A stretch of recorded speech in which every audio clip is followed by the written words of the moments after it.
আসসালামু আলাইকুম ভিউয়ার্স।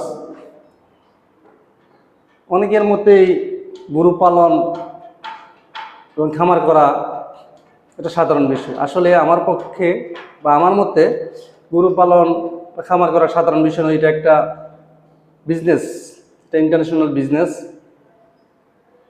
এখানে যেমন মেশিনে তুলো দিলে সুতো হয়, সুতো থেকে কাপড় হয়, সেই কাপড় বিক্রি করে ইন্ডাস্ট্রি চলে, গার্মেন্টস ফ্যাক্টরি চলে।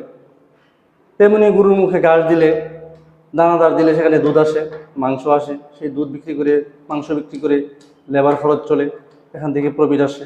এটা একটা ইন্ডাস্ট্রি। অচিরেই শিক্ষিতরা এই ইন্ডাস্ট্রির উপর চোখ পড়েছে, তারা এই বিষয়ে স্কিল ডেভেলপ করতেছে। শুধু গরু পালন না, এটা একটা আর্ট এবং বিজনেস, এটা ইন্টারন্যাশনাল মানে সেখানে সে লক্ষ লক্ষ কোটি টাকা ইনকাম করা সম্ভব। আর যদি আপনি এটা স্কিল ডেভেলপ করতে না পারেন, সঠিকভাবে শিখতে না পারেন, তাহলে সেখান থেকে লস খাওয়ার সম্ভাবনা আছে। তাই এটাকে ছোটো করে দেখার কোনো মানে হয় না। আপনি যদি এটা বিজনেস আকারে শিখতে পারেন, প্ল্যানিং করতে পারেন, তাহলে সেখান থেকে আপনি ভালো মানের প্রফিট ইনকাম করতে পারেন ইনশাআল্লাহ।